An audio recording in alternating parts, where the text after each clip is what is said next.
Welcome back to Boys and Ghouls Film Review. I'm your host, Sarah Stephenson. This is my co-host, Mike Stephenson. Hi, guys. And this is our second episode this week since we returned, so bear with us that we're a little nervous. Yep. Also, guys, if I haven't said it enough in the past, this is a non-troll zone, so if you are a troll, I advise please leave this room at once. Okay, they left the room. Okay, now let's get down to what we're reviewing. Tonight we'll be reviewing that Hammer film popular movie called The Phantom of the Opera that was released in 1962. Now, for some of you younger people who might not be into the older movies, Hammer Film Productions did a slew of horror movies, ordinary movies, TV shows. They're very popular, but they did close their doors some decades ago, but they're reopened in the past 10 years. They closed just 80s? after the 80s began, and then they reopened many years later in the year 2000, something like that. But I can't say. I think their style of filming got a bit stale, and maybe new ideas, and they weren't getting good scripts or something. I don't know, but they're supposed to be back and making a few movies at the moment, so hopefully they'll bring other good things our way. Yes. So who directs this and writes it? Well, I'll give you a quick rundown of the goodies like I normally do. Movie. Now, okay. Produced by Anthony Hines and Basil Keyes. Directed by a guy called Terence Fisher. Written by John Elder. Now, this was loosely based on a book written in 1910, which is about 50 years earlier. The novel The Phantom de Opera. It's a French book by Gaston Leroux. Yeah. And anyway, like Sarah said, Hammer Films took it on themselves, but I think Universal Studios were looking at doing it, but they sort of put it on the back burner, and then Hammer decided to do it, I think. How's that grab you? Sounds about right. And just so you guys know, this story, unlike the novel version of it, this one takes place in England. Yeah, they moved it from France to England about the turn of the century, about the 900s or something, rather. Or something like that. Yeah, about that.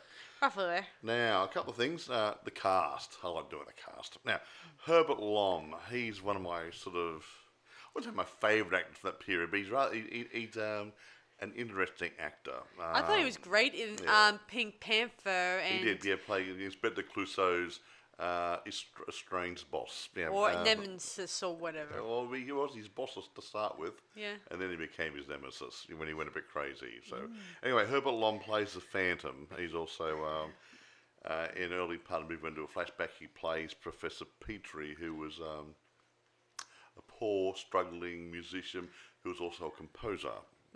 Anyway, Heather Sears plays Christine Charles, who's the leading female role. In the other shows, is Christine Day or something or other. Yeah. Edward de Souza plays Harry Hunter. Now, I think Cary Grant was earmarked for this role as a leading man, the love interest and that sort of stuff. And for those of you who are confused, he plays the Raoul in this story. Wow. Christine Dye's or Christine Charles' boyfriend. Yeah, the love interest. Yeah. Now, so Edward de Souza, he got Cary Grant's part. No, I think Edward de Souza did a pretty good job. Yeah, and final. Wait a minute, not the final. The baddie guy. The mean guy. Now, Michael Gough, Gough, plays Lord Ambrose D'Arcy. What a lovely name. Now, while the Phantom is the bad guy in this, he's the Phantom is seen to be the bad guy, but we find out that no, he's really a good guy. Yeah. Just misunderstood. But the person who's the most likely person who would be perceived as the bad person or misunderstood person would be a dwarf that works for the Phantom in this. It was a mute. He couldn't say anything, but he was a little bit deranged. And throughout this movie, he goes out killing and maybe hurting people who maybe cross his path. Yeah, but he looks after the Phantom. Lovely. Now, just a couple of little notes here and there. Who was the name of the dwarfish guy? Oh, his name was Ian Wilson. Now, Ian Wilson did play in a lot of movies over his career, but he played like bit roles. Yeah, like when a person in a crowd, like a few words here and there. He did a lot of things where they wanted just a non-person thrown in there, like shop assistants and that sort of stuff. He didn't have any major roles, but he was a good character actor. He played a really, really weird little dwarf guy. Yeah, so I don't know if he's really a dwarf or just a midget because he didn't have that. He didn't look like a dwarf to me. But anyway, irrespective. Interesting fact here is that originally, at one point, Christopher Lee was going to play the Phantom, but I don't think it would have. Well, I don't think it would. He had a good speaking voice for it. Christopher Lee's got a great spooky sort of voice. He played a pretty mean Dracula for Hammer. I know. So he got a good speaking voice. I guess audiences would probably I wouldn't mind if for audiences, bear with me, guys, that they probably would like someone different to play the lead character. You have to look. The Hammer had a stable of actors they fell upon all the time for their movies, and you have to look. Christopher Lee, Peter Cushing, a slew of other people regularly showed up in Hammer movies. True. So whatever. But you got to admit, a new face can often be a great way to get your audiences drawn in. Yeah, sometimes. It can be. Especially if you're doing an international market. That's why Cary Grant would have been good in it because it made it sold it to America a lot easier. We'll get on to that later on about America. But anyway, irrespective. No, notes. Here we go. The movie was more noted. This movie, the Phantom of the Opera version, was noted more for Herbert Lom's portrayal of a sympathetic portrayal of the Phantom. Because instead of being a nasty, horrible killer type, they went more for is the word pathos? Is that the right word? What's pathos mean? When they say he's a pathetic creature. He's been picked on. He's been snubbed by society. He's been done wrong. I think it's pathos. Yeah. And he was a victim. Yeah, he was a victim. He became a victim of the things around him. He wasn't really a nasty guy. No. But his portrayal of the Phantom was quite notable, even though this movie was said to be a bit of a flop, box office wise. Yeah, even though Mike told me a while back he's seen this movie when he was a little kid, and he says he liked it when he was a kid. It was the first time I saw the Phantom of the Opera when I was a child, a long time ago, folks. And this one always stuck with me as a good version. Now, the reason why, I've seen the early one with Claude Rains and everybody. They're good movies too. But this one had a different feel to it. It was more like a horror drama, which come of age, I suppose. Now, it was English. It's not American. The English style of filming and storytelling is a tad different to American. So it's usually slightly slower pace, maybe a little bit less action, a little bit less horror. But they tell a different story, but it's a good story. Yeah. So I'll dive into the actual story to this movie before we continue on. You like telling the story a bit, so away you go. So it pretty much starts where they're going to be releasing an upcoming opera called Joan of Arc and all that stuff. And they have some mysterious things happening to the opera for some reason. Like music goes missing, instruments get slashed, and drums and stuff, and stuff like that. And people hear voices and see shadows. And in this case, their leading lady gets scared to death on stage. So you need the panty liner.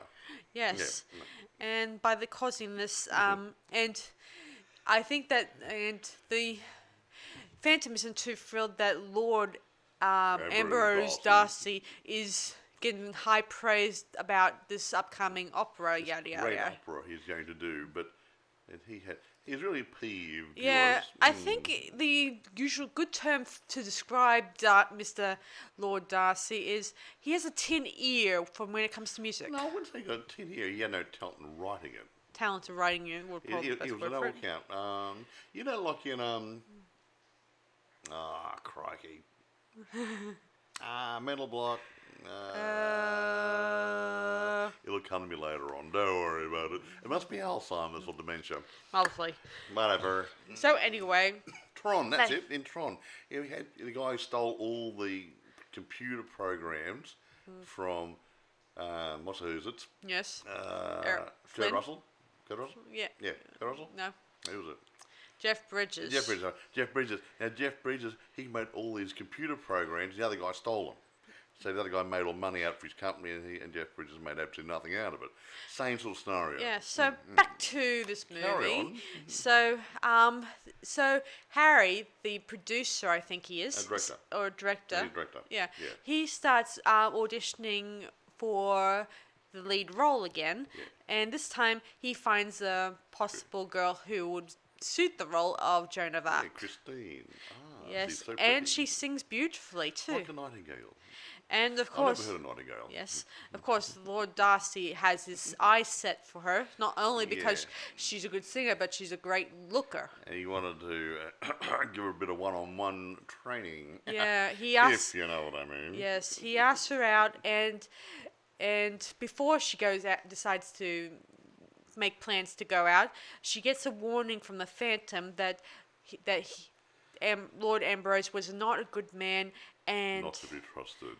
that he's the only one, and the Phantom is the only one who might train her to sing. To be an exceptional singer. But so that night she goes to dines with Lord What's-He-Face, Ambrose D'Arcy. and he's just as much like the guy you think he would be. Sleazebag. Sleazebag, drinking, glug glug Yeah, he glug. was drunk as a skunk by the end of the night, yeah. Yeah, of course Christine is too nervous to She be didn't around drink him. or eat And anything, when not he really. asks her that to come back to his apartment so he can have a singing lesson, Give hint, hint, her a first lesson. yeah, shout the British are coming, so to speak. Oh, that's a bit rude. Hey, that's keeping it truthful. Oh, yeah, keeping a stiff up. No, Anyway, luckily enough, Harry, who happens to be dining at the same Yeah, restaurant, he came in while they were leaving. yeah, Yeah. he offers to come along, but luckily enough, Lord Darcy Darcy decides okay, to frees take the crowd. takes his leave. But luckily enough, Harry offers her, to have dinner with him. Yeah, And- but she's very, very peckish. Yeah, and that night, that same night, as they're driving back home on the carriage of sorts. Yeehaw. He then explains how this opera has been nothing but trouble the moment they start rehearsals. It was cursed. Yes, like missing instruments, all that stuff I mentioned earlier. All the good groovy things. And then Christine tells her about how she received a mysterious voice from her dressing room. And he's curious because he heard the same story from his previous leading lady who told him about a mysterious figure that appeared in her her room, the same room no too. explanation, no way in, no way out. So Harry takes it upon himself, and Christine comes with him because no doubt he has to look after her. So Of course. they both go to the opera house, and it's pitched, and it's not deserted. There's a They few. clean them when we're there, and we find there's also a rat catcher there. Who scares the living crap out of them. You would think that the lady. He said, "I normally come after they've done Left. their job." So yeah. But Yeah, they thought he was the Phantom Phantom. of the Opera. And who can blame them? If you see a silhouette in the hallway that you didn't see before, no doubt you'd be scared. Yeah, and he was a very amiable man. Yeah. Just looked a little bit Yeah, creepy. as he was leaving our two our couple, he then gets attacked by the dwarf I mentioned earlier. and he killed him. Yes, he killed him, And all rats live to eat another day. yeah, and Harry goes and tries to find out what has occurred, and while leaving Christine, alone. And guess who comes prowling up the corridor? None other than the Phantom of the Opera, Yep. becking her to come with him and all that hither. stuff. But fortunately, she screams before he gets near her. Kind of cool. So Harry comes running back. Yeah, and I like that bit when you don't see her scream, but But in the Well, you hear a scream. Do you scream? yeah, we hear a scream, And then but he we plops. cut to Harry searching, and we hear a loud They did a lot of scream. good cutaways in that. I So, just love yeah. it when they do a cutaway before you actually hear the scream, It's a and we quick don't. cutaway, you scream, and you see the reaction of the scream, and actually see why she's screaming. Yeah. Yeah, soon Yeah. enough, she's back at her hotel or in a hostel, whatever you call them back then. I'm not sure, and and she gives Harry the cliff notes of what she's seen. A dark figure who had wearing a mask that had one eye. Well, it was a Lone Ranger. Yeah. Uh, Yeah, the mask covers the entire part to his head except for an eye one that's eye, on his the right eye. his right eye. Yeah. His left eye got a bit damaged for the. Well, we'll talk about it in a minute. Yeah. Yeah.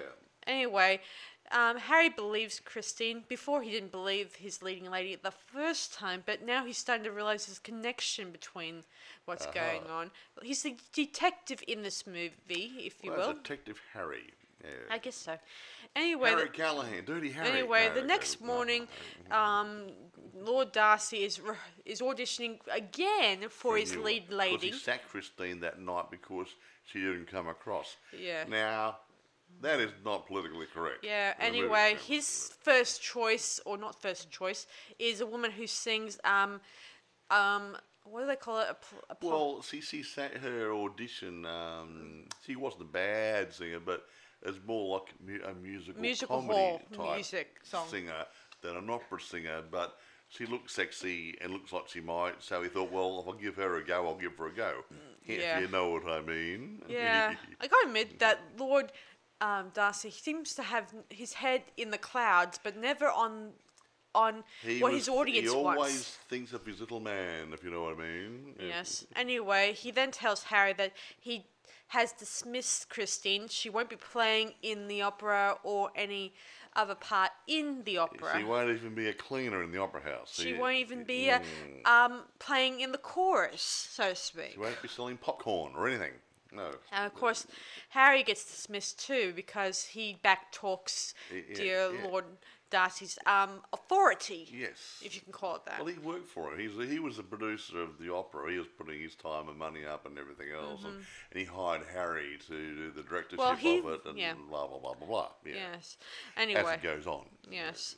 Anyway, he goes to Christine's place. She's a little downcast, and he suggests that they go out and Have a good time Have a and good time. celebrate they've both been fired today. I'm just liking that Harry is probably he's just a wealthy person, and he probably can afford to be sacked. Well, he wasn't broke. How's that? Yeah. He's well upper middle class probably. Had a few bucks behind him. Yeah. Anyway, he then suggests Christine go out to her room and get changed into. You got 10 minutes. Yes. He said. He's very authoritarian. I like that. And while he's waiting, he's looking around. Her room. Or the landlady's the landlady's parlour. Room. parlour, Yeah. and he finds on a I don't know what that. An old, you know those. I don't know what they call those frame things. You know, in the old movies, they had a frame to put there, and you get dressed behind it. Yeah, I don't know what they call those. it, a little privacy screen or whatever. I think it's a screen, and And there's a bit of some old music scrolls that were inside embroidered into it. Yeah, the lady made the I call it privacy screen, or dressing screen. Yeah, whatever. and she says and she put some old sheet music on that Mr. Petrie, or Professor Petrie, who used to be her tenant, or lodger, had left there when he disappeared or when he died. Yeah. Anyway, she told him that she had some of the piece of some of his work still hanging some of his around. work, and she embroidered into the screen, and she has a few left over that she that's a bit faded, but Harry was lucky enough to find one of them that sounded exactly like some of the sounded like the sheet music from the actual Joan of Arc musical they were working on. What a small world, hey. And then he suggested what happened to this professor guy. And the story goes on. Yes, and they go to the printers where she says that this is where he went to get killed. Got killed. He died there at the shop But in the fire. according to the printer, he didn't die at the printers. He actually was trying to burn the place He down. got severely burnt. Was running out of the place down the And street. then and according to a constable or policeman, I'm not a sure. constable in England. Yeah, Yes. and he says the constable says that the man ran out of the printers They went down and jumped into the lake or the river. Yeah, river. Thames River, probably. Yeah, and of course Harry. And they believe he drowned because they couldn't find his body. It was a fast-moving river. Yeah. Yada, yada, yada. And back in the day, they didn't drag the rivers anyway, probably. Yeah. So anyway, Harry figures that this is that it was this Professor Petrie's work that they were rehearsing, and Christine asks him, "What are you going to do?" And he says, "There's nothing else to do. The real composer is dead. Nothing else you can do."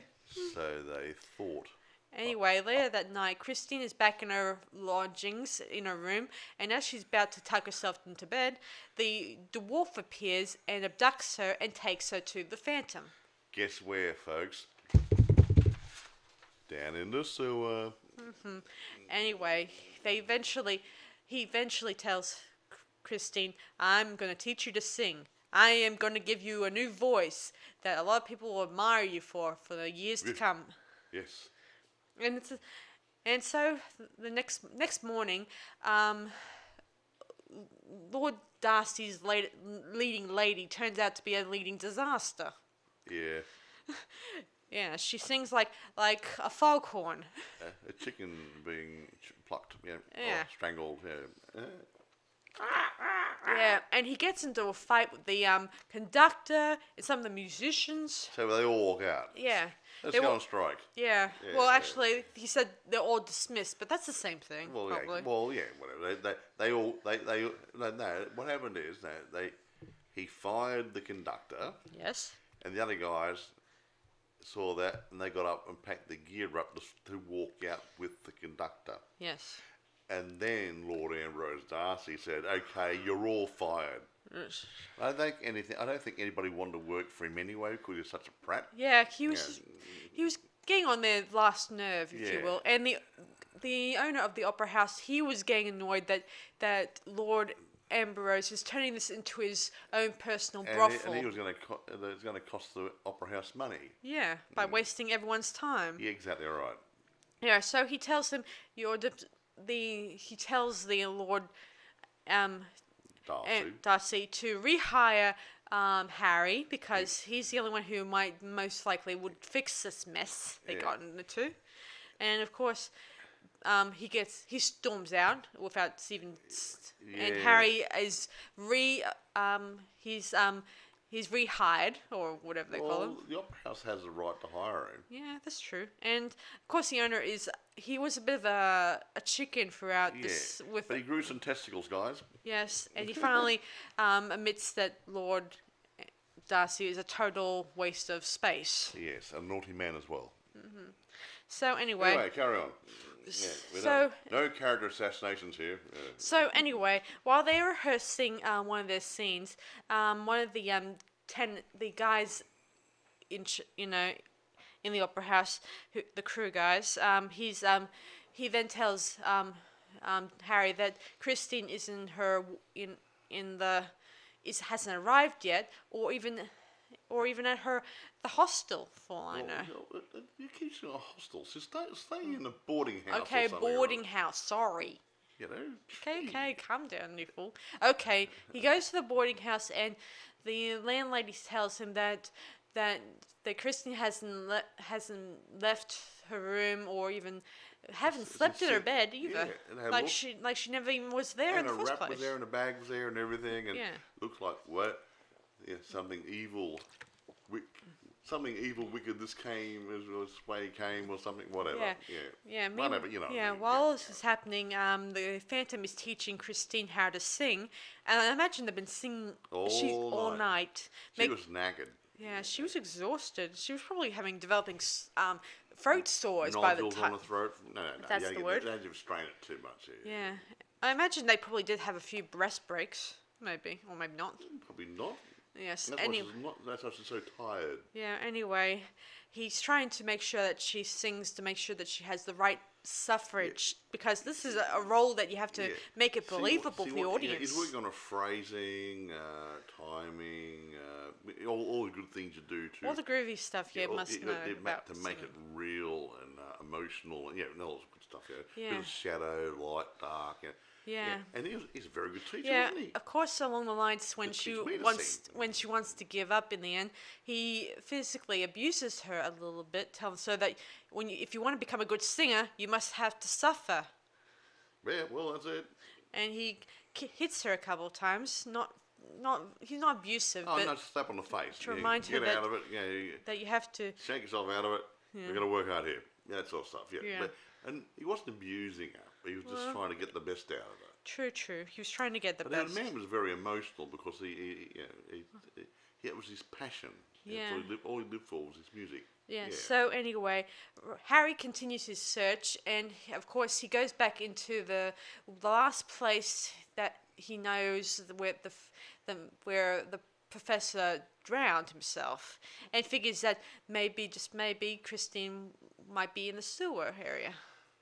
That's a good guess, maybe. Yeah, so while he's down there, he hears Christine's singing voice echoing out of the sewer pipe, very faintly, but enough to go, okay. Yeah. So anyway, he goes down into the sewer area. He nearly gets tackled by the dwarf. Well, he gets tackled. He doesn't get tackled by the, but luckily enough, Harry's a bit fitter. Yeah, but luckily enough, no one got hurt. No dwarves were hurt during the making of the movie. Or Harry, for that matter. Or Harry. And eventually, Harry appears with the dwarf and dragging him along and saying, "Here, Professor. This belongs to you. This belongs to you." And of course, the Phantom is a bit surprised that Harry is aware of his real identity. Professor Petrie. Yeah, he called him by name. How did you know my name? And then Harry reveals more things about him. And he believed he told him a bit about Ambrose D'Arcy, and then Professor Petrie related his story. Yeah, he tells it in flashbacks, like where he was cheated out of giving all his music to Lord Ambrose, and he gave me £50 for it, which was not a lot of money back in those days. And it was a tiny sum, but not a lot. And Professor Petrie, he needs money because he needs it to give to his landlady and different things. He had a few bills to pay, but he had a few years' work there, and it's probably worth a lot more than that. But eventually he does give the stuff away, and the next minute we know Lord Ambrose is putting his own name on the stuff. And he said, "Well, I bought it from you. I'm entitled to put my name on my music." And I keep thinking, and last night I was thinking when we were rewatching it, how many more times he's done this to other composers or other music people. I was going to say what an a-hole, but I can't say that, can I? No. Okay, well, I won't call him an a-hole. Yeah. Anyway, he then goes to the printers. He burns the plates and burns the sheet music. He's trying to burn all the sheet music and destroy the plates, but then a fire starts. Yeah. And he tries to put it out, and he throws what he thinks water onto it, but it's a big bowl of acid that splashes back in his face. Yeah. And that's, I think it was nitric acid. That's supposed to be a nasty one. Yeah. Anyway, he then runs out there and he falls into the river and he floats into the sewer, and there he meets the dwarf who saves his life. Yeah, nice.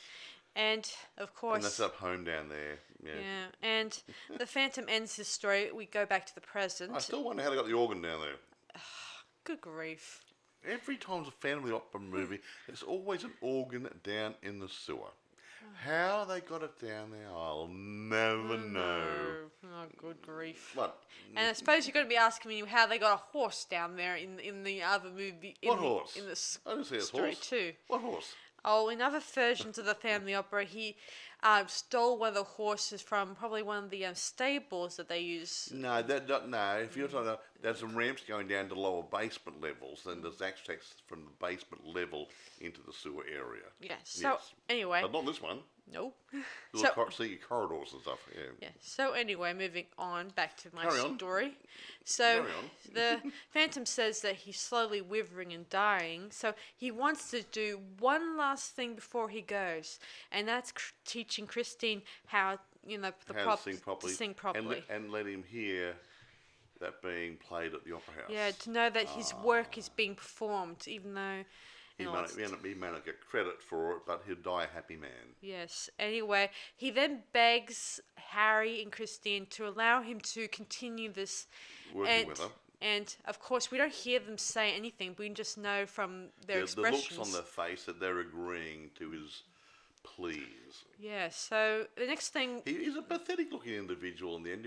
He was begging them and stuff. Please let me do it. Yeah, he was practically on his knees begging for Harry to let him continue this for the last work he could ever perform, with someone. Poor little Phantom. Yeah, next minute we cut to, say, 3 weeks or 2 weeks later. I don't know how long. I think there's a week she was down being trained by the Phantom. Mm-hmm. And I think very shortly afterwards they went into rehearsal, and they already had been doing rehearsals before with the other lady, so it was only tarting it up. Yeah. So it might have only been 2 weeks. Yeah, who knows? I mean, he did say, give me a month, a week, 2 weeks even. One week, and I'll perform a miracle. A Star is Born. That's a good name for a movie, isn't it? Yes. Yeah. And eventually, we cut back to, say, a few weeks later, where they're about to perform Joan of Arc live on stage and everything. And guess who comes storming into the theatre? Frankenstein. No, Lord D'Arcy. I think he wasn't invited. Oh, he wasn't told about the reopening of the production. Or even knowing that Christine was playing the role. The lead role, yeah, exactly right. Or any of the other stuff. How dare you do this behind my back? Yada, so yada, yada. He enters the manager's office and he meets the Phantom there and gives him the shock of his life. Who are you? What are you doing here? And he ripped his mask off. And he saw who it was, and he saw his disfigured face. And he runs out of there. We don't even know what happens to him. He needed to change his underwear, guys. We don't even know. Looked horrible. We don't even know what happens to him after that. We don't know if he got killed by the dwarf or just. Nah, I just reckon he sort of scarpered. He went. Yeah. And never darkening in the opera house halls again. Or anything like that. Yeah. So anyway, we then cut to Christine getting ready for the final preparations to get herself onto the stage. Yeah, and just start the first act of the play. Whatever. I went through it pretty quickly, a couple of different scenes, but let's fast track it to the last scene, and actually the encore at the end. Yeah. So everything goes according to plan. And she's excellent. Yes. And everybody loved her, and standing ovations and all the other good groovy things. Yeah, everyone gave her the thumbs up. Yeah, cigarette lighters came out, folks. Yeah. No, not really. I didn't do that back in those days, did they? No. But anyway, so Christine is given a round of applause, the usual flowers, the you know what, and just then. Oh, you know what? What? They got you know what as well, do they? Just then, one of the crewmen notices the dwarf hovering in the backstage area. The top area, whatever that area is up top there. Yeah. And when he's trying to get away from him, he then climbs onto a chandelier that's located above near the stage itself. No, the cat walks up the top there. Yeah. Yeah, there's a sort of a chandelier near the stage itself. Well, above the stage. Above the stage itself. I know in most of the other movies, it's usually a chandelier near the audience. Yeah, sometimes area, it is depending what purpose the chandelier is. If it's a prop to be used on stage, it'll be above the stage. Yes. If it's there to light the area for the people, it'll be above the people. Yes. There you go. So while this is happening, he's on the chandelier, and the rope's starting to snap and break. Yeah. And Christine is under it, and she's wondering what everyone's looking at. Yeah. Looking by. And then the Phantom rips off his mask, and he dives for Christine, knocking her out of the way of the chandelier. And the chandelier falls and crushes him. And the dwarf, he kind of jumps onto another rope, but and looks down. Looks so sad. Looks like he's almost crying. Yeah. He killed his mate. And Christine is practically crying, like really sad for the poor man. And the audience is starstruck for what just occurred. I like to think that they all ran out of the room? What? Did they all run out then? No, they just were starstruck. No encore, no... What the hell was that? That was different. Yeah. Yeah, like, I imagine this is probably unexpected and... Damn, I love the special effects. Instead the usual but then again, it's better this way to keep the audience not knowing what tragedy They just thought it's occurred. part of the show. It's all part of the show, folks. No, no, no. no, no, Yeah, no. so that's the end of the story, and I mean, I do like this how this version went. Yeah, To be honest, see, a lot of the other versions of the Phantom of the Opera have the Phantom of the Opera either being a nasty guy, like I think the one with Long Chaney in it. He was a nasty killer type guy. in love with the lead singer. Yeah, but he's still a nasty guy. Now the Claude Rains one, he was also a guy who went a little bit. He was a good guy who went a bit deranged. I don't think he is really, really, really bad, but he wasn't really good either. Yeah, but he was He kidnapped. He wanted to keep her as a prisoner down underneath the opera house. and Yeah. unlike the other versions, I mean, not just this one. That in the Claude Rain one, that one had 3 love interests in it. Yeah, Would you call it that? the accountant and the captain of the guard or something, Yeah, or whatever. a singer, a captain of the guards. That's Raoul, and the Phantom. I'm not sure the Phantom in that one was a love interest in that either. I think he wanted her as a possession. Yeah, most likely. Remember the crease of he went. He wanted to take her down there and live with him in the sewers underneath the opera house. True. It wasn't about her career as much as about him taking a bride. That sort of stuff. Yeah. Anyway, in Claude Rains one, it was more like he was more interested in her music career more than her. Yeah, but in the end, he wanted to keep her down there in the sewer. Yeah, that's true. Yeah, that's it. So that became a bit more nasty and a bit more bent, but this guy was really nice. Yeah. Anyway, I've even seen Freddy Krueger version of Phantom of the Opera too, made by Ed. What's his name? The guy who plays Freddy Krueger in what's his real name? Oh Lord. England. Robert England. Robert, he plays. I always think it's Freddie. He plays Robert. Yeah. A sort of Phantom of the Opera, and in that one, it's more of a fantasy horror, if you will. Yeah. Who did he play the leading role? Yeah. The leading man? Yeah, the Phantom of the Opera. Oh, Phantom. Okay. I was just gonna say. I gotta admit that one's a good one. It's like a fast story mixed with the family Have I seen opera. that one? You may have. You may have. No, I've heard of it. I think, I must have looked at that one, folks. Yeah. Again, as we said before, guys, this movie at the time was considered as a flop because the director fell out of favor with Hammer Studios for who he was not given another film until 1964. A change of directors. Now that often happens. The directorship and the directors of the movies can go a little bit in 2 different ways. But actually, I read something a bit later on. It didn't fare too well in the general theatres for one reason or another, but did make more money in France. Wow. Because obviously it's a French-based movie, theme-wise. But when it went to America, it may not have made it to the theatres. It may have gone straight to television. But it's gone through the TVs, production companies, whatever, Universal, whoever got possession of it, and they took some footage out and added some footage to it. So they changed it, which might have actually got the critics saying it's not a great movie. I don't know whether the critics saw the original movie or the Americanized version of it. That's a problem, you see. So I don't know. But so I know they can do it, but if you got a movie and it's a good movie, why muck around with it? Why say, oh, we'll take some footage out and put some other footage in?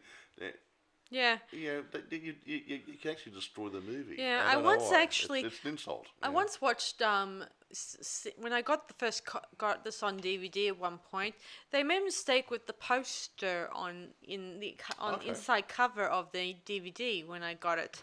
It was actually Claude Rains' they had the Family Opera in there instead of the 1962 version instead. I mean, I know posters. I've been known to look at movie posters. A lot of posters. Actually, I've got one thing I noticed here.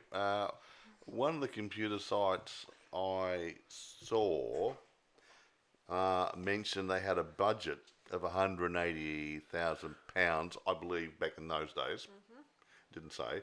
And some all said it was ended up close to the £400,000 to make the movie. True. Well, I don't know. I don't know which one to believe. No, So that's it's weird. yeah. Yeah, anyway, as I was saying, in the poster I mentioned, there was a scene in that particular one. It's one of those interesting photo poster ones where they just take a photo Yeah, yep. and then colorize it in there using Whatever. whatever colors, in the RGB style they did back in Oh, the yeah, old yeah, days. yeah, yeah. And you could tell right away that the scene, it was sort of the scene where the Phantom is near the chandelier and he's trying to soar the chain up, even. Oh, yeah, yeah, yeah. And that scene was never in this movie, technically, if you don't want to be confused. No, it's You wonder sometimes. They cut bits out and add pieces, and Yeah, but then, you get the wrong information. I mean, Yeah. I think sometimes I blame the marketing materials they release sometimes. Well, yeah, I even they get it wrong. Yeah, sometimes Yeah. I even seen another poster which is related to this movie, the Hammer one, and in this one it showed the chandelier on fire, and the And it chandelier never was was. never on fire. Wasn't even on. Yeah, it was Ah. and yeah, the only time that the chandelier was, well, it didn't exactly do anything. It just crashed on the Phantom at the end. Got blood all over it. Got a few dents. Yeah. Yeah. Oh, I've got a few bits of trivia stuff here. Okay. Now, this was filmed mainly at the what do you call it? The Bray Studios in England. That's where I think Hammer did a lot of their things. But when they did the big shoots, like the Opera House, whatever, that they actually used. The London Opera House was actually filmed at Wimbledon Theatre in London. Cool. They actually used a real theatre, which is in London, obviously. That's cool. They just hired it for a couple of days to do the filming. No, 3 weeks. Yeah, they went for 3 weeks. So that's where the budget goes, that sort of stuff.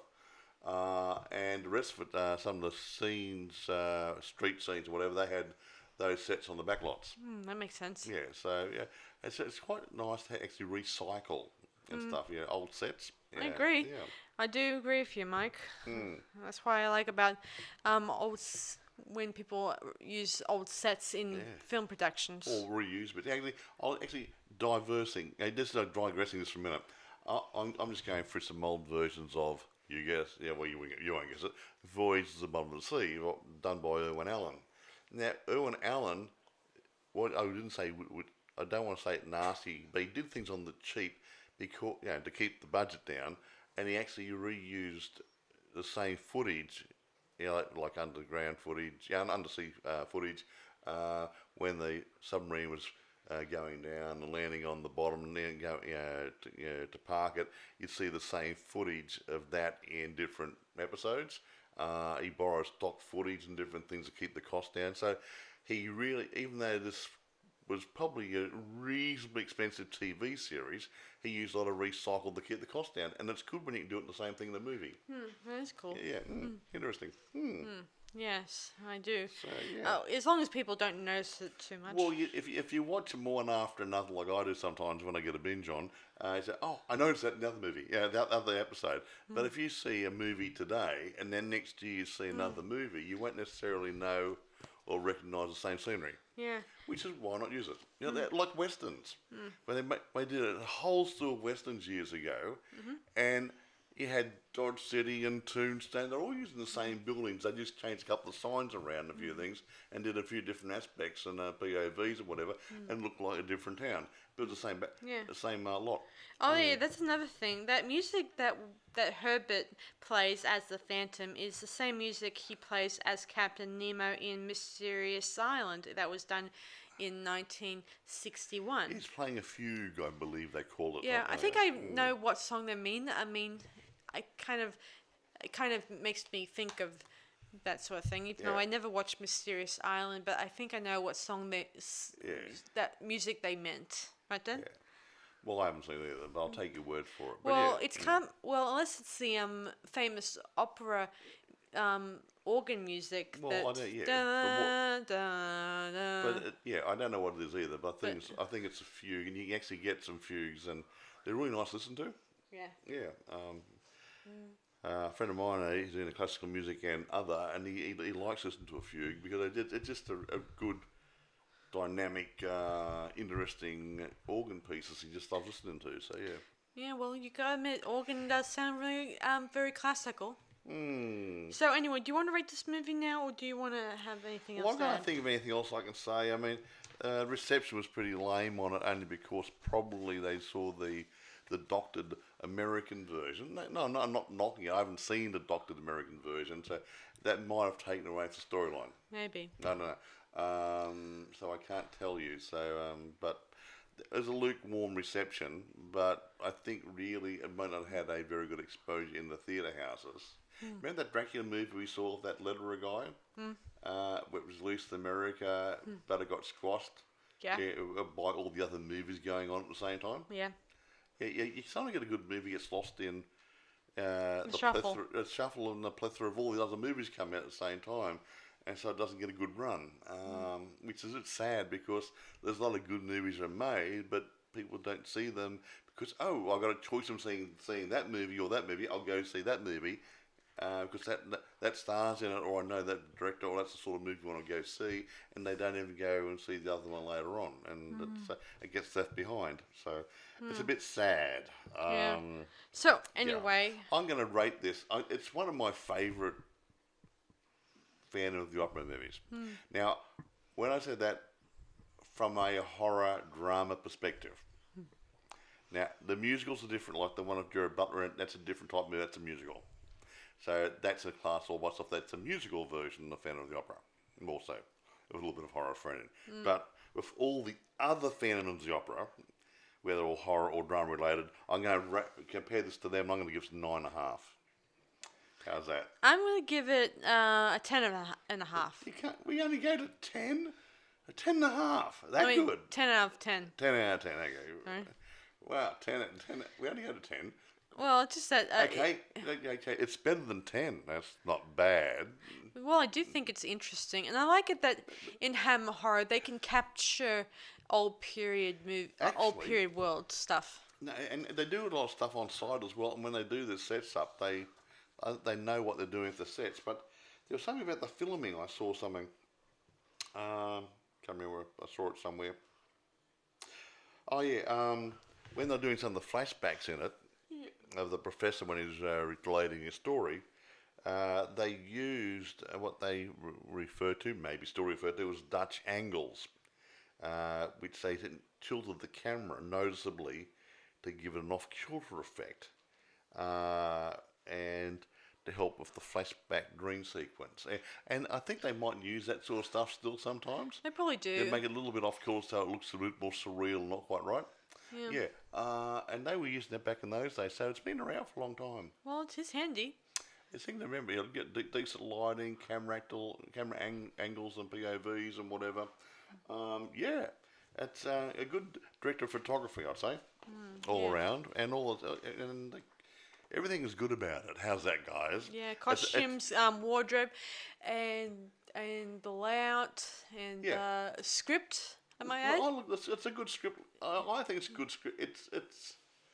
It is what it's a drama with a horror theme. It's not a horror movie. It's a drama with a horror theme. I remember watching a Jane Seymour version of Family Opera not too long ago, but I didn't think it was as good because I don't know. It was just well, it didn't kind of grab me, that movie. Yeah, well, some do and some don't. I mean, you get your personal likes and dislikes as well. Even if it did have Michael York in it, it still didn't grab me. Even. How old was he? He was young. Oh, he was well, both Jane Seymour and him were still in their young periods. Michael York was a pretty good looking guy back in those days. Yeah, so the girls liked that. It didn't capture me very much. Sure. Sad that. Yeah, never mind. I mean, Anyway, irrespective, we've done our grading. Anything else you want to say before we go? I think that's about it all for we can squeeze in. I would say, is it still available? Yeah, I'm pretty sure you can still get this if you You hunt could around still get it on DVD maybe, and Yeah, you could still official get it on. downloads from Amazon and whatever, that Yeah, sort of stuff. you can Yeah. even probably get a packet of Hammer films, and that's Yeah, probably yeah, among exactly them. right. And now you probably get things like The Hand of the Baskervilles thrown there, which was another good Hammer movie I like. Me too. And You that's might get The Gorgon, that wasn't too bad. What else there? Captain Clegg, that was a good movie. Captain Kronos. Kronos, yeah, that's another one. Yeah, and lots of good movies. Hammer. If you get a Hammer horror pack, and this is in it, get the Hammer horror pack, and go through the old stuff the Hammer was churning out. They weren't that bad. Yeah, I mean, not the gore, not the nudity ones. I mean, What the nudity ones. one? Nudity Well, one? I missed well, that. No, well, not the nudity ones. I just meant the fact that sometimes their costumes can be a bit. For the women, they always make it look more revealing and but, unbelievable. that was back in the 60s and stuff, and they were flaunting a tad. Yeah, but some of them they did try to keep it real, believable. They tried to keep it real and believable in the costumes, but sometimes the busting maiden was busting out all over almost, Uh-huh. But I just meant that Phantom of the Opera, it doesn't deal with bust. It's more about It's a story. keeping it zipped. Trying to. Well, it's Lord Ambrose D'Arcy wasn't trying to keep anything zip, was he? That's a And they didn't have zips back then, they had buttons. Okay, the buttons. Okay, so that's about it for us tonight. So this is Sarah Stephenson And Michael Stephenson. saying we'll Be talking to we'll you talk again to you soon. again soon, and I hopefully will get you some more information about upcoming movies and TV shows soon. Yeah. All right, bye for now, guys. Bye, guys.